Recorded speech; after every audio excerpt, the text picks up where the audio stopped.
En este segundo video sobre el transporte de sustancias a través de la membrana citoplasmática, vamos a hablar sobre el transporte activo de solutos.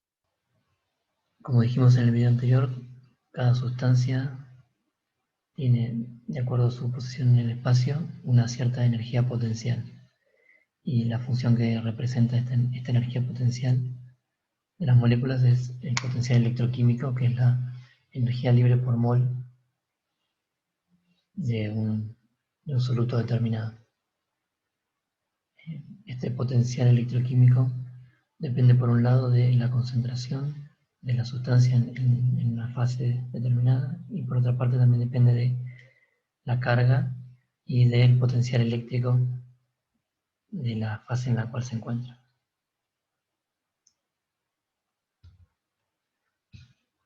Dijimos que cuando había una diferencia de potencial electroquímico entre dos puntos, decíamos que había un gradiente de potencial electroquímico, y si el proceso ocurría en el sentido en el cual la molécula pasaba desde un sitio de alto potencial electroquímico a uno de bajo potencial electroquímico, decíamos que se movía a favor del gradiente de potencial electroquímico.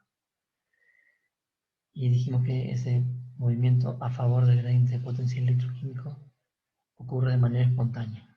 Por lo tanto, puede realizarse de manera pasiva sin necesidad de gastar energía metabólica.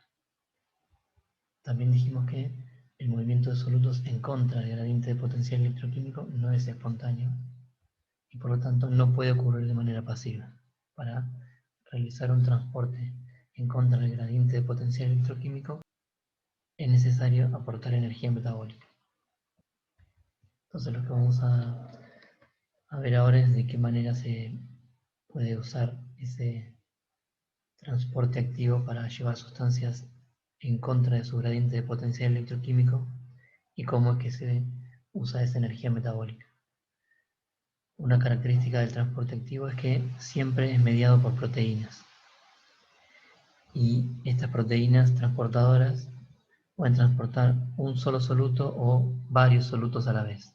Cuando transportan más de un soluto, se dice que esas proteínas son cotransportadores. Cuando ese cotransportador transporta todos los solutos en un mismo sentido, se lo denomina simportador. Y cuando transporta los solutos en sentidos opuestos, se le denomina intercambiador, como lo tenemos acá.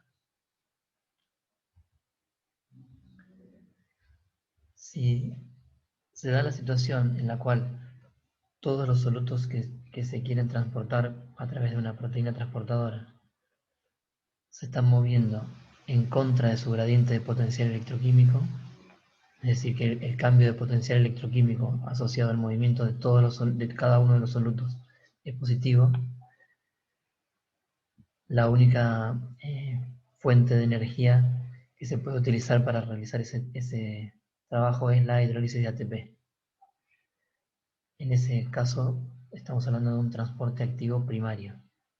Se denomina así porque la proteína transportadora también tiene función de ATPasa, es decir, es capaz de hidrolizar ATP.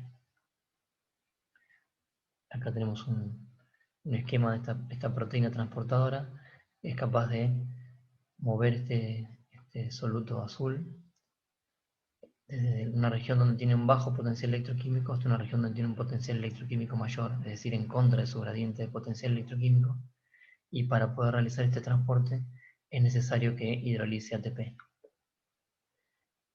La manera en la cual funcionan estas proteínas transportadoras es que presentan un sitio de afinidad para el soluto y también un sitio de afinidad para el ATP. Este sitio de afinidad para el soluto está expuesto hacia uno de los lados de la membrana. Cuando el soluto se une, también se une ATP y la proteína hidroliza el ATP liberando ADP y fosforilando uno de los aminoácidos de la proteína. Esta fosforilación de la proteína produce un cambio conformacional en la proteína que hace que el sitio de unión del ligando se exponga hacia el otro lado de la membrana y que la afinidad de la proteína por el ligando disminuya. Por lo tanto, el ligando se desprende hacia el otro lado de la membrana. Al separarse el soluto transportado de la proteína hidroliza el grupo fosfato que tenía unido, se libera como fosfato inorgánico y cambia nuevamente la conformación de manera tal que el sitio de unión al ligando queda mirando nuevamente hacia la posición original. Como dijimos, las proteínas pueden ser que transporten dos solutos a la vez. En este caso, esta proteína es un antiportador, transporta a un intercambiador, transporta este soluto violeta en contra de su gradiente de potencial electroquímico en una dirección y el soluto rojo en contra de su gradiente de potencial electroquímico en la otra dirección, en el otro sentido. En este caso, esta proteína tendría un sitio de unión para el ligando rojo y un sitio de unión para el ligando violeta. A los transportadores activos primarios se los denomina también bombas. En este caso, esta proteína verde es una bomba de calcio. Y otra denominación para los transportadores primarios es el nombre del ion que transportan y la palabra ATPasa. Entonces, esta es una bomba de calcio o una calcio ATPasa. Esta calcio ATPasa lo que hace es mover calcio desde el interior celular hacia el exterior celular, gastando ATP para realizar este trabajo. Estas se usan en la relajación del músculo, por ejemplo. Otra bomba muy importante es la bomba de sodio-potasio. La bomba de sodio-potasio saca sodio de la célula en contra de su gradiente de potencial electroquímico y mete potasio a la célula también en contra de su gradiente de potencial electroquímico, usando la energía del ATP para realizar este proceso. En el funcionamiento de esta bomba saca 3 iones sodio y mete 2 iones potasio. Esta bomba interviene, es importante para el mantenimiento de los gradientes de concentración de sodio y de potasio a ambos lados de la membrana. Y también interviene en la regulación del volumen celular. Y como saca 3 cargas positivas y mete solo 2 cargas positivas, también hace una pequeña contribución al potencial eléctrico de membrana. Otro intercambiador es el intercambiador protón-potasio, que se encuentra en la mucosa del estómago. Este intercambiador mete potasio a la célula en contra de su gradiente de potencial electroquímico y también saca protones en contra de su gradiente de potencial electroquímico. Es el transportador que se usa para acidificar el contenido estomacal.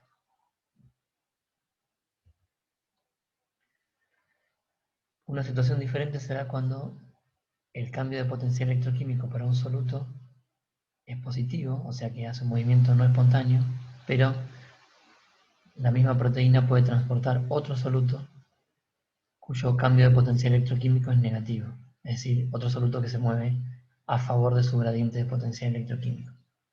En ese caso el transporte se denomina transporte activo secundario.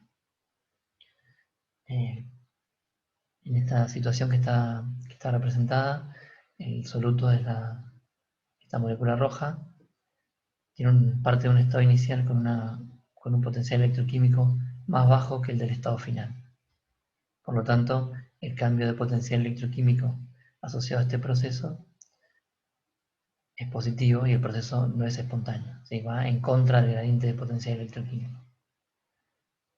Este transporte puede realizarse si se acopla a otro transporte de una molécula que vaya de un estado inicial con alto potencial electroquímico a un estado final con un potencial electroquímico menor. O sea, va a favor de su gradiente de potencial electroquímico. El cambio de potencial electroquímico es negativo y este proceso ocurre espontáneamente. Entonces, para que esto funcione en conjunto y se pueda mover esta molécula en contra, aprovechando la energía liberada por esta molécula que se mueve a favor, es necesario que la suma del cambio de potencial electroquímico asociado al proceso no espontáneo, más el cambio del potencial electroquímico asociado al proceso espontáneo, sea menor a cero y de un proceso global que también sea espontáneo. Se podría representar esto como si la molécula que se mueve a favor de su gradiente de potencial electroquímico estuviera conectada de alguna manera por un cable a la molécula que va en contra de su gradiente de potencial electroquímico. Entonces esta desciende y tira de esta otra y la hace ir en contra del gradiente de potencial electroquímico. Estas proteínas tienen un sitio de afinidad para cada uno de los solutos que pueden transportar, pero mientras que uno de los solutos es transportado a favor de su gradiente de potencial electroquímico, en este caso el verde, el otro soluto es transportado en contra de su gradiente de potencial electroquímico. Esta proteína actúa como un simportador, pero existen otros transportadores activos secundarios que funcionan como antiportadores. En este caso, la molécula azul va a favor de su gradiente de potencial electroquímico y se puede usar para transportar esta molécula roja en sentido contrario y en contra de su gradiente de potencial electroquímico. Un ejemplo del transportador del primer tipo es el cotransportador sodio-glucosa, que se encuentra en la mucosa intestinal y también en el lado apical de las células del túbulo renal. Y un ejemplo del segundo tipo es el intercambiador sodio-protón, que deja entrar sodio a favor de su gradiente de potencial electroquímico para sacar protones en contra del gradiente de potencial electroquímico, que también está en la membrana apical de células del epitelio del túbulo renal. Un caso interesante de transportador activo secundario es el intercambiador sodio-calcio, que también deja entrar sodio a favor de su gradiente de potencial electroquímico y eso le permite sacar calcio de la célula en contra de su gradiente de potencial electroquímico. Si uno observa cada uno de los procesos, el cambio asociado al movimiento de sodio, el cambio de potencial electroquímico es negativo, entonces el proceso es espontáneo, y el cambio de potencial electroquímico asociado a la salida de calcio es positivo y el proceso es no espontáneo. Pero el cambio del potencial electroquímico para el calcio es mucho mayor que el del sodio, y por lo tanto, si uno suma con una estequiometría de 1 y 1, el global entre las dos, entre el movimiento de un sodio y un calcio, sigue dando un cambio de potencial electroquímico mayor a 0. Entonces no es espontáneo el movimiento de un sodio con un calcio. Pero este transportador funciona con una estequiometría de 3 sodios que entran por cada calcio que sale. Entonces, en esa estequiometría, la suma del potencial electroquímico del cambio de potencial electroquímico del calcio con 3 veces el cambio de potencial electroquímico del sodio sí da negativo y ese proceso global es espontáneo. Lo que nos falta comentar acerca del transporte activo secundario es, por un lado, por qué se lo denomina secundario y, por otro lado, dónde está el gasto de energía metabólica que decimos que está asociado en los transportes activos, ¿no? Porque acá no se ve en ninguna de estas proteínas transportadoras, ninguna de estas realiza hidrólisis de ATP por sí misma.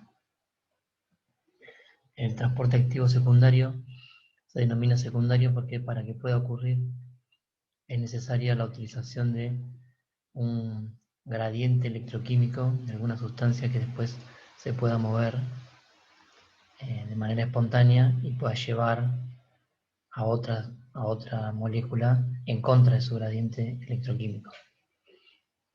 Entonces, para que pueda ocurrir el transporte activo secundario, es necesario que antes haya habido un transporte activo primario